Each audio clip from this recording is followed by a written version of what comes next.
My name is Trish Ware, and I am obsessed with all things pregnancy and birth, and helping you to navigate both the practical and the magical seasons of this journey called motherhood.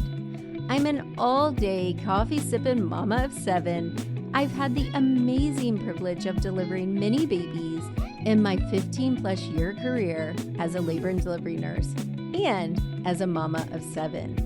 I'm here to help you take the guesswork out of childbirth so you can make the choices that are right for you and your baby. Quick note, this podcast is for educational purposes only and does not replace your medical advice.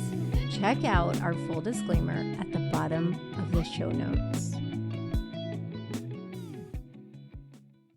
Good morning, everyone. I am super excited about today's topic and today's guest. I have with me Elizabeth Agrapidis, and she is going to be sharing some really important information about infant development. Hello, Elizabeth. Can you tell everyone who you are? Yes. Hi, everybody. I'm very happy to be here. My name is Elizabeth, and I am a pediatric physical therapist, and I have been for over 20 years. And I worked in every kind of aspect of that job, which that could be a podcast on its own. But I am also a certified teacher. So I taught before that regular like general ed, physical education, and then I taught adapted physical education for children with special needs. And then during my physical therapy experience, whatever, I specialized in infants. First, it was birth to 3 years old, and then I just always liked the babies because they have the rest of their lives, and so I can just make so much more impact and then send them on a better trajectory. And so and then I'm also a mother of 2. My daughter's 13 and my son is 8. So that's a short version. That's you. Yeah, so I'm super excited, you guys, because Elizabeth came into our Mama membership, Calm Mama Society, and taught a workshop about equipment that delays normal development. And so we're going to talk about that today. And I think this is such a valuable topic because a lot of times we as mom are like, oh, look at this. This is so cool and so cute. And it's so trendy. And I've seen all these Instagram reels about it. And I want one. And so we're going to talk about some of the equipment that might be really cool and trendy and cute, but not necessarily the best for your infant. So let's just dive in and start talking. But first, Elizabeth, I wanted to tell you that before I record with a guest, I usually stalk them a little bit to see who they are. And I loved on your Facebook page that you were an 80s rocker chick for Halloween. You saw that, didn't you? I did. I loved it, though. Yeah. I was like, oh, what a cute idea. I need to steal this. Yeah, so thank you. That's who we're talking to today, to Elizabeth, who was a cute 80s rocker chick for Halloween. Right. So, and today, I have to say, is Mardi Gras for me. I'm from New Orleans, and it's actually Mardi Gras Day, so that's why I have my festive shirt on, because instead of being at the parades, I'm here with you, which is also great. I really hope this lives up to Mardi Gras. I'm having a feeling that you may have missed out a little. I don't know. But that's okay. Thank you for being here for our mamas. Yes. So I'm super excited. I'm happy to. Well, let's go ahead and let's dive in because I did not get to see your workshop in the community. I know that Taylor, our doula, did, and she said it was incredible. So I'm super excited to hear what it is that we need to know about this equipment. Okay, so some objectives when I was putting this together for you is that you're going to learn about the few pieces. There's a few pieces of equipment. Won't go into everything. And when I say equipment, some people think toys, but I say equipment because toys are more like what's behind me that they can interact with. The equipment I'm talking about is things that they can be put into. And so I also refer to those as containers. And I'll tell you why. But these things have great marketing. And so that's one thing we're going to talk about is like a lot of parents and caregivers think that they're so necessary because the people who market to you have a lot of money that they put into that. And so I want to help you realize like when you can make the choice, you can be more educated on the choice and what you want and what it's doing for the baby, for your baby. And actually, the second objective is what you can do and should do actually instead of using all of these really expensive pieces of equipment. And then I'll have just a quick thing on what you could do next if you want to learn more with me, because I actually teach nannies online right now with a program and a course. And I also have it where you can work with me in a kind of group setting like an academy, and we do more development. So let's jump in here. So exploring some popular equipment. Okay, we're going to talk about a car seat. And the picture of this car seat, you'll see the baby is perfectly positioned, just so you know. So there's a lot of conversation on car seat safety and how to put them in there. So I picked a picture that the baby looks really good in their positioning. So the thing about car seats is they were meant for travel in the car and for car safety. And that is what they should be used for. Okay. Now, I also mentioned that I'm a mom of two. So there are some things I will address that are reality, right? We all know that everything's not ideal all the time. And when I teach about proper infant development and all these things, it's not meant to cause more stress. It's meant to give you the education. And so then when you're making a choice, you know what that choice is doing. And so I can't say that I never kept my children in the car seat if they fell asleep in the car and we came inside and they were still sleeping in the car seat, just for example. But what you'll hear across this conversation is that it should be about 20 minutes, 30 minutes at the max that you have your baby, excuse me, in a container. All right. So we're going to start off talking about there's a car seat, and then there's a swing, and then they have a boppy lounger now, not just the boppy. They made a special boppy. Wow, I don't even think I knew that. And then there's your regular boppy. And then from there is a bouncer, and then there's a walker, and then there's exercisers, and then there's jumpers that hang from the door. Then there's feeding chairs. I'll go through a little more detail, but the concept that I want you to get from all of these things is that imagine that you just didn't know this and you were going through your day and your baby went from one of those containers to the next. You might have no idea that you're taking away, or the baby is missing out on all of the proper development experiences that he or she needs to have in order to become who all of us parents, we want the best for our children, right? We want them to become who they're the greatest that they can be, right? Mm-hmm. In starting this early, they need opportunities to learn and experiences to learn. That's how babies learn. That's how their brain develops. That's how it connects with their body as the body is developing. And so I teach really in depth on this too, like the brain body connection. And so if a baby were to go a car seat to a bouncer to all of these things, they would be the majority of their time in a container that is restricting them from experiencing the environment, which is how the brain learns. Okay. I mentioned the car seat because a lot of times it's convenient, and I know that they look fine, they look comfortable, and it's the same with a bouncer because everything has awesome toys on it. And so the baby might look content and happy, but if you look at each one of these pieces of equipment, the baby is restricted in some way. So the car seat, they're very restricted, okay? But if they were sleeping for finishing a nap for 20 minutes, not a huge deal. But as soon as that happens, they need to come out and not go directly into a swing, for example. And I'm giving these as examples. And a swing can be great, but a very short time. So the reason I say it is because I'm this picture of the swing. The baby is curved in their body. They're curved like this inside of the swing.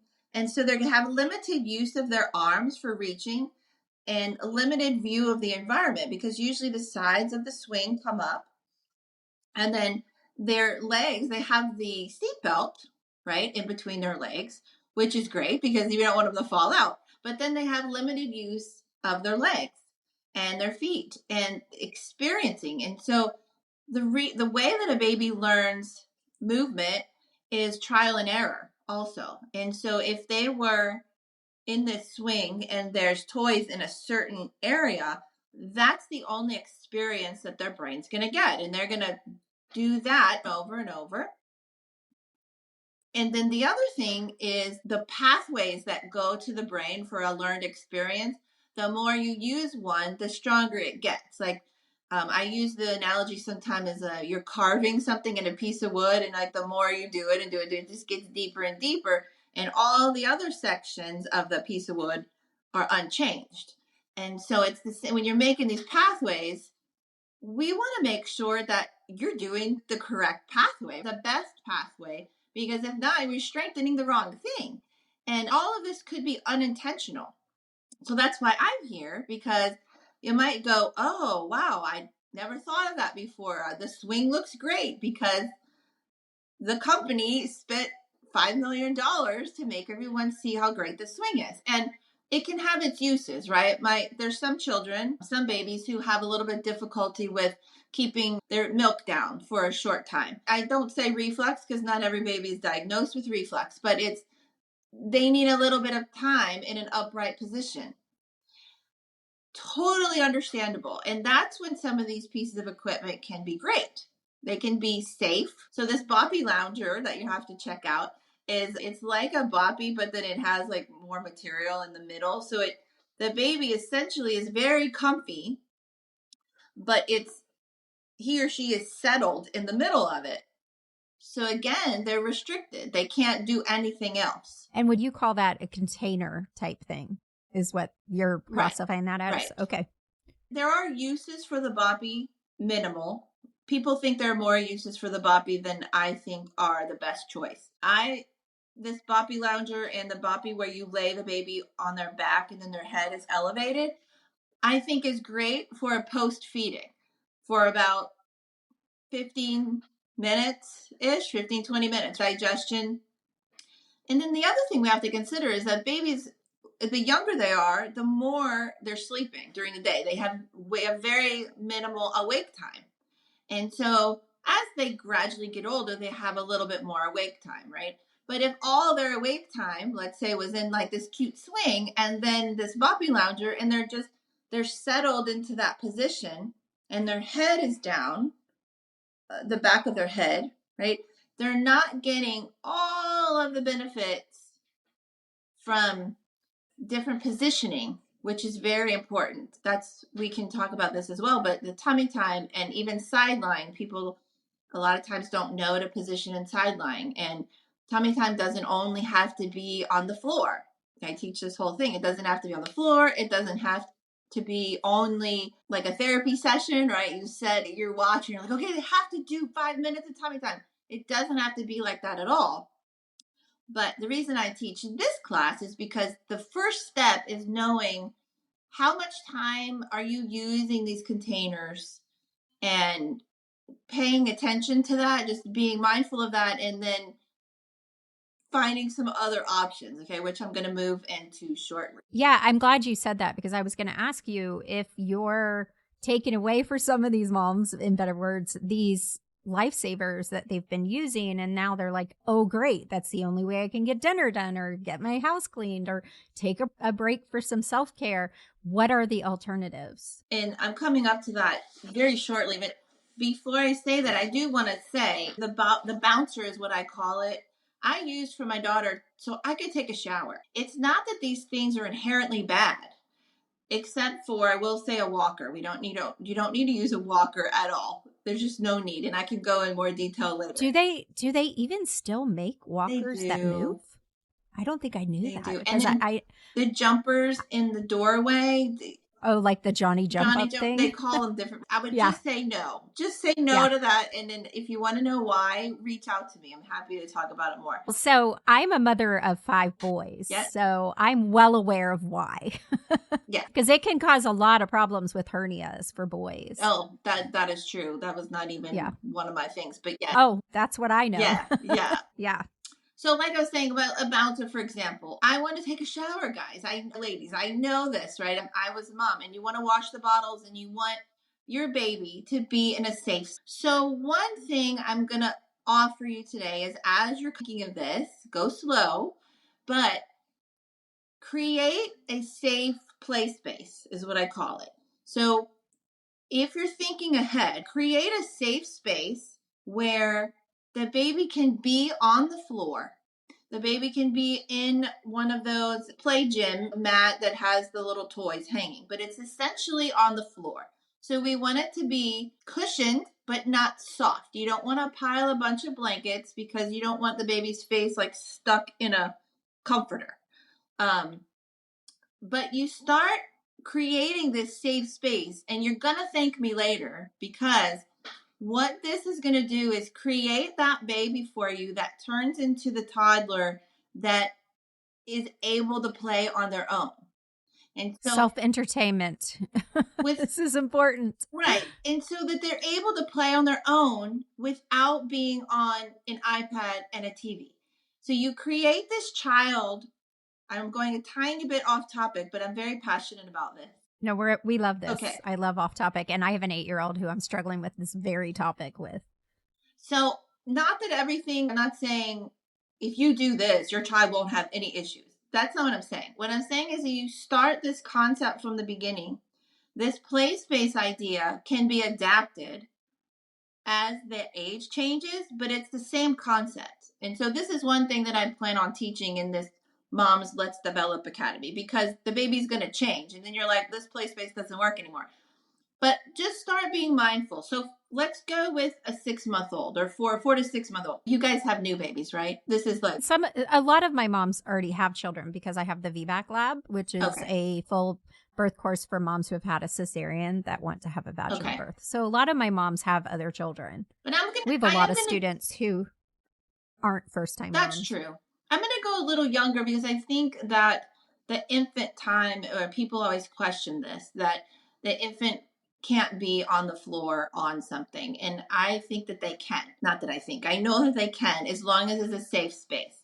So what I mean by, just an example, if you have big dogs, you would want to get one of those, not a gate, the white things that kind of enclose the baby.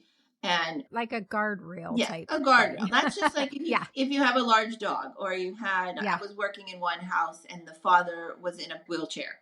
And so he had to do his thing. And so we created a special circumstance, because I was like, you got to get him on the floor. He was so delayed, but he had 0 diagnoses. Like, he had no diagnosis. He had nothing neurologically wrong with him, this baby. And he's doing absolutely amazing, because I said, you need to get him out of this little thing he was sleeping in. He was old enough. I was like, you need to get him on the floor. And she just didn't know. And so she was an amazing client. I loved it, because she did everything I said. And she was like, okay, I can do that. I can do it. And certain toys that are developmentally appropriate, they go there. But when the baby's an infant, you're there. It has to be somewhere that you're there and you're watching them, but they can be on their tummy. They can be, I teach strategies if the baby doesn't love their tummy, right? There's ways to adapt it just a little bit incrementally so that they can tolerate it. And then you can move them on their side. Side lying is fantastic. They can be on their back looking at the toys that are on the play gym. And as they get older, what happens is you can just spread this space out a bit, but you're still making it safe. And there's ways to do that. And it gives you this option of, I need to do something, but I need the baby to be safe.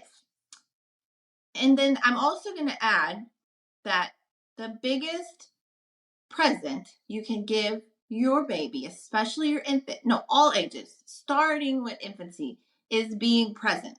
Like I said, I'm raising 2 children. I know the realities, but I'm, again, giving you these things because if you can take this time and slow down, breathe, you've had a baby and you don't have to jump back into every single thing that you were doing before. Your life is different now, whether you're ready for that or not. I'm sorry. But it's different now. So if your life provides you this opportunity, I understand not everyone has it, but if you do, slow down and take time to be, let's say you're going to sit on the sofa and you're just going to relax for a minute. Your baby can be next to you on the sofa because they're an infant. We're talking birthed to 2 months. Let's just say they can be on your body. They can feel you. They can be on the sofa on their tummy. You're right there. They're not rolling yet. That is okay. I wouldn't leave a baby there at all. Even 2 months, because you never know. Sometimes you have a prodigy, and then of course when you leave, they'll roll over. But that's when you can also have, as another kind of things I teach on, is a baby carrier. I love the Moby wrap example because then if I was going to be in the kitchen for a period of time, sometimes I'd slip my baby in there and move around the kitchen. There's just so many different options if you understand the development and how much development is happening in this time. The development doesn't start later when the babies start moving, like at 6 months old. Development doesn't start then. It actually starts in utero. They're already developing. It's amazing. And then when they come into the world, it's go time. They're like taking in information and the sensory systems being developed. And there's so much. The first 2 months are very, very not powerful, but influential in who they're going to become. The base of your brain is being developed where like stress responses are being learned. And it's like the foundation of so many things. And this training on equipment is just like scratching the surface of this is where you start.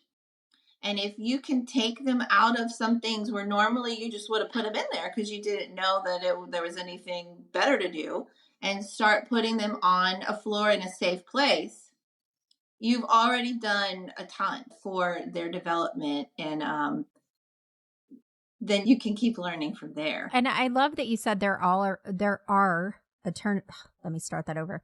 I love that you said there are alternatives to tummy time on the floor, because I know a lot of my students, they have babies that hate tummy time.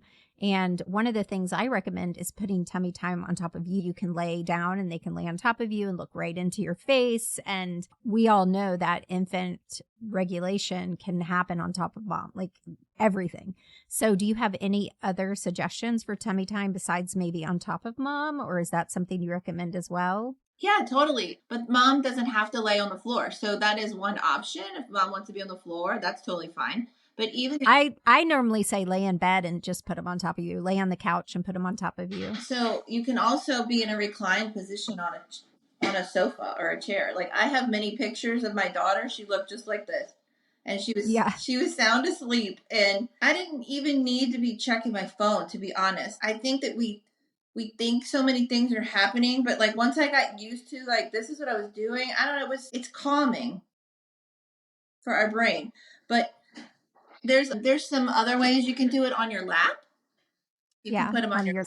And there's places that their arms need to be versus in other places. Like when you're doing these things, I kind of want you to be aware of their body. And some things that help tummy time versus not is I teach a little bit about this, like the pressure of gravity and where gravity is pushing them. And if a baby is not tolerating it with full gravity, how you can change that a little bit to make it a little easier. There's different strategies, but definitely on your body, you even being on the floor on the sofa next to you, on your legs, and you can change the position of your legs. It doesn't have to be one thing. And it's definitely not, I don't agree with they're crying, leave a minute. They're crying, doesn't matter. You got to do your 5 minutes of tummy time. That's not learning.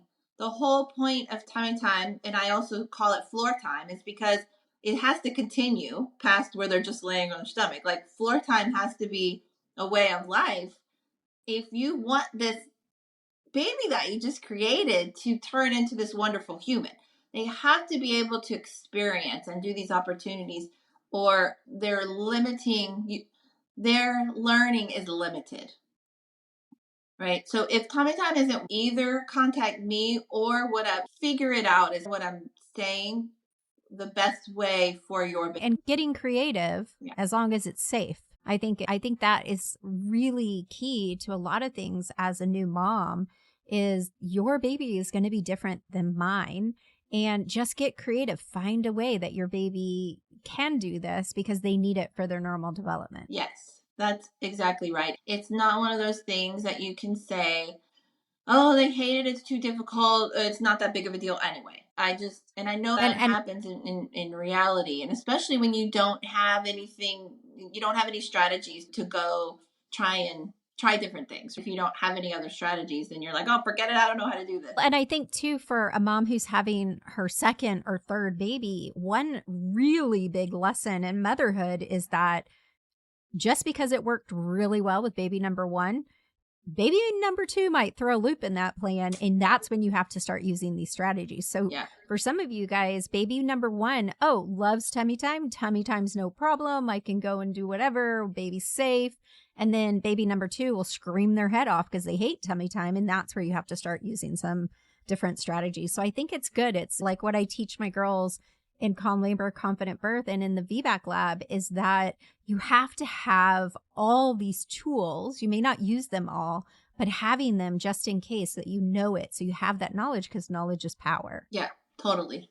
Totally. And the other thing I feel is if a baby's not liking it or something else, there's a reason. Especially if they're newborn, right? They don't know not to like things yet to be difficult for our life, right? If they're not liking it, there's a reason. So how do you find that reason? What are some steps? I always check, gas can be something. Sometimes babies, their arms are stuck backwards here, and it makes their face planted. So that's no fun. and they are not able. So this is something that I actually work through with either the nanny or the mom because they're to try to change this motor pattern that they have. But this is an example of they're not going to like it because they can't move and they can't, like, even if the head was to the side, but they're like, they can't get up. They can't. So in that case, they need a little bit of help to get up off of gravity and to be able to move and to interact with their environment. It could be a tummy issue, right? And if it's a tummy issue, it could just be that it was gas. They needed a burp, or they need you to hold them, and you can bend their knees up, and there's ways to get rid of gas, and you can hold them and walk around and try to get some gas out.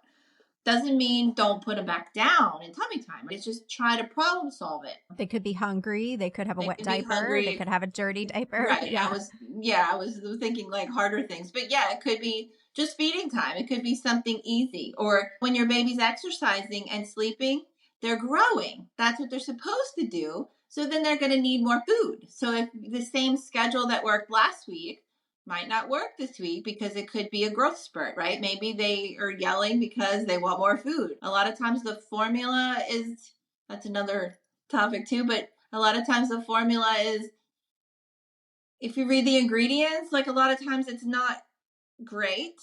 And so we don't really question that sometimes because these companies, again, with the marketing is so strong. And so a lot of times it's not questioned.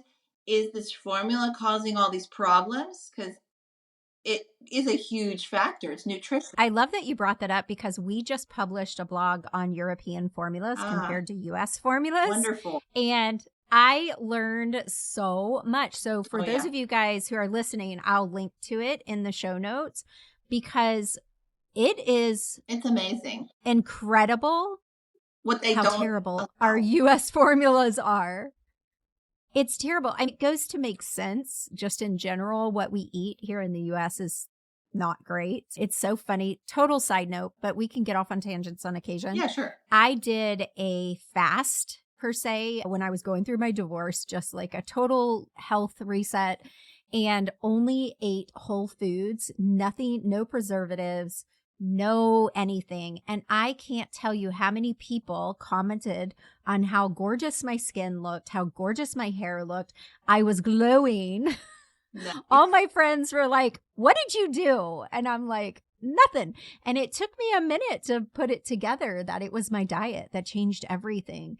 And so I love that you're bringing this up because their diet could be everything. It could be causing so many problems. So check out that blog because you will be blown away. And one thing, when my daughter was little, I wasn't producing enough milk with breastfeeding.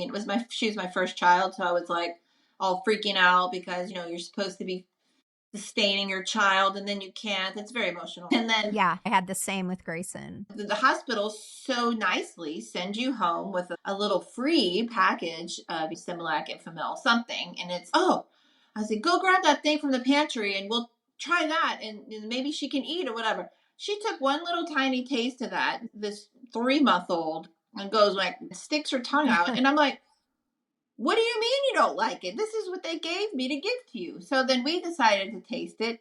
It's disgusting. It was so disgusting. And I said, wow, more power to you. I don't think I would have tasted it. I'm feeding it to my newborn. I was like, okay, fine. I'm going to taste this stuff. It was so gross, y'all. And we wound up problem solving through that. And I did some more breastfeeding problem solving to produce more. But then I also found an organic different formula to supplement me, and total different story with that, but belong to with your blog, right? But anyway, it's just problem solving these things. But we don't have to just believe what all the marketing says. There's other ways to think than what they tell us to think. Sure. And now we live in a day and age, like even when we had our 8-year-olds, it would have been a lot harder to find European formula options. It's just, it's just so much easier. And I think with the formula shortage, which turned out to be almost a blessing in disguise in some cases, because I feel like our minds were open to these different options that are much healthier for our babies. Like it literally blows me away how much healthier the European formulas are. Yeah, a little bit of another sidebar is if you go into the EU, other things too, like they ban a lot of ingredients in food and beauty products. It's banned and they can't put it in their products, but the United States does. So yeah, it's terrible. And like baby products, okay, like lotion, the whole thing. But I was going to say something. I'm sure it was going to be good. This is another side note. Sorry, guys, but we like side notes. It's like me and Elizabeth are having a cup of coffee at Starbucks and we're just chatting. Stacy, who's my content manager, which I believe you may know, she was a nanny for many years and she's a baby care specialist. So I will come to her and be like, oh, I'm going to do a post or reel, blah, blah, blah. And I'm going to use this product. And she's, oh, no, you're not. That is so unsafe. Yeah. And I'm like, thank you. I don't know this. So thank you. So shout out to Stacy for keeping me on my toes. Now you have when me I had also. When I had my older kids, we didn't have the internet. So, I'm dating myself, but I have a 32-year-old and we didn't have all this. We didn't have diaper choices. We had Huggies Pampers, and Loves. Yeah. That was it. Yeah. So we had no choices on all these things that you guys have available to you. That's incredible. I love that we have this. I love that we have podcasts and we have blogs and we have Pinterest and we have all these places where we can go and we can find information. But it's all, again, right back to that root. Knowledge is power. If you don't know, I say this at the end of every one of my free classes that I do. If you don't know your options, you don't have any. So if you only go to the pediatrician's office and they say, oh, your baby needs formula, here's what you should give them. They give you the sample pack. Heads up, there's a reason they're giving you that brand. And that's a whole nother story that has to do with money and marketing. But there's a reason they're giving you that. So, they're not going to offer you maybe the best one for your baby. That is your job. Yeah. To search it out, but the education. In that searching thing, sometimes, especially in my area of what I teach of development, it's very confusing. And so you can go on 5 different sites. Of course, if you Google something, it gives you like 20 options, right? So you can go to each one and it'll give you something different. And so then if you were questioning something on their movement pattern you're like, which one am I supposed to do? And so that can be really confusing too. You have the over search versus so I was just going to say, try to keep that in balance. And and you want to make sure you're getting your information from someone who is an expert. Even in my field, there are birth classes popping up everywhere. There's going to be a huge difference between a birth class that is created by a labor and delivery nurse like myself, who's been in the field for 16 years and who has birthed 6 children, than someone who just became a doula, maybe, or someone who just became a labor and delivery nurse. I tell my girls all the time, it took me at least 5 to 6 years before I became very confident in my skills in the labor and delivery room. It is not an easy field to go into. It's a constant learning. And so I love that you said that, because Joe Blow can create a Wikipedia and then I can go in and edit it for him. So it's like you really do want to make sure that the information you're getting, you're balancing it between experts and people with experience. Yeah. And I have a couple ways that you guys can find me online that we'll post at the end for you can reach out. And I'm not one of those people who has 100 videos. Here's how you teach your baby to crawl, and here's how you do this, because not that I can't do that. I teach a more holistic baby approach. Like I'm talking about what's happening in their brain and what's happening in their body, and problem solve this tummy time because of this. And now they need to be rolling, and their arms should look like this, and if not, it means this. And so it's not one little piece of the puzzle and then your baby's perfect. But yeah, we're giving you a lot of information. So yeah, if you want to check in with me, my email, my Facebook, Instagram, and then like I said, there's some other ways if you wanted to learn more. I'm happy to talk to you. I'll definitely link to that in the show notes. So before we wrap up, is there anything else that you want to just conclude this episode with so that they have just a wealth of information? Let's see. I'm looking because I didn't follow my presentation at all. No, just kidding. Yeah, we don't mind that. Here, I'll do a little wrap up, like on my what to do instead. Give opportunities for free movement. All right. Play with purpose. That's one of my taglines, which is providing opportunities for learning, but with age appropriate play activities. And so you're playing with purpose.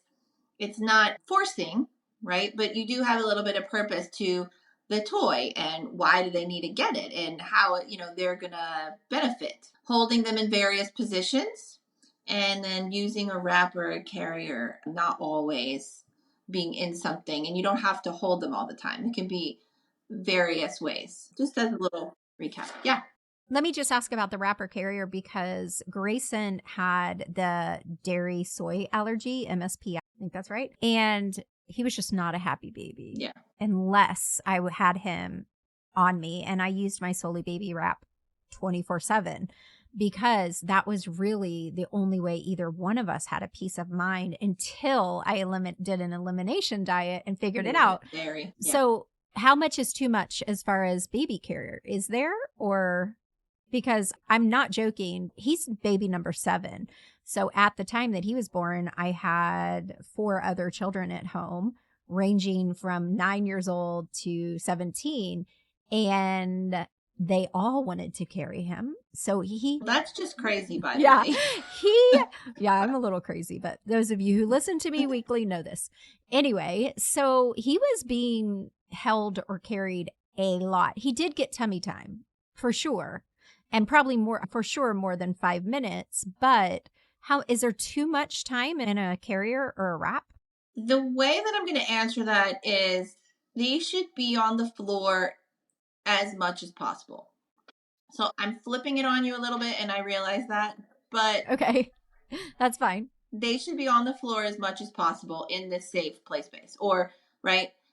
And so you're saying that should be the majority of their time? Yes. Is on the floor? Yeah.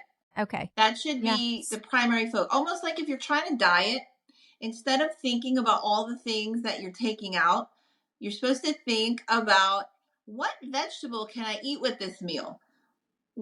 So each meal, if you're planning for what vegetables you're going to eat, and then the other stuff comes second, it's a little bit of a mindset thing. So instead of saying, gosh darn it, I can't have French fries or potatoes, you should be like, oh, joy, I get to have green beans. Or at least like when you're planning the meal, right? Instead of planning the baked potatoes, you're planning like the broccoli or the sweet potatoes or whatever, and then you're like, okay, Yeah. and maybe we'll have a little bit of potatoes on the side. So it like Okay. shifts your thinking. And so instead of saying, how much time can I use the carrier? His situation sounds a little different, but the majority of time should be on the floor. And then it's, oh, I want to go for a walk. Let's use the baby carrier. Or I'm going to go to the grocery store. Instead of putting them in the car seat and the thing, I'm going to use the baby carrier. Damn, I really messed that one up. Sorry, kids. But in your case, it sounds back to what I said earlier. If they don't like something, there's a reason, right? Yeah. So if you figured it out. Well, I don't know that he didn't like it. I'm not saying that. Well, no, I'm said saying he was. we all wanted to hold him. Oh, okay. Okay. Yeah, because there was lots of us. Like Yeah. my girls in my membership and inside of my classes know that when he was born, I literally had to say to my kids on the constant, "This is my last baby. Let me push the stroller. Let me hold him. I want to do it." But anyway, we're going off again, Yeah. so we definitely need to wrap this up. Yeah, I'd say put him on the floor and let the kids play with him on the floor. I got it. Okay, so if all of you guys, the main point of this entire episode is put the baby on the floor in a safe space. Great. Yes. Perfect. Okay. So thank you so much for coming today. And for you guys who want to connect with Elizabeth, I'm going to link to her information in the show notes, and you can reach out and ask her some questions. All right. Thank you so much. Hey Mama, I hope you enjoyed this episode of The Birth Experience with Labor Nurse Mama. As always, hit subscribe and write a review. Tell us how much you loved this episode or tell us what you want to hear in the future. See you next Friday. Bye for now.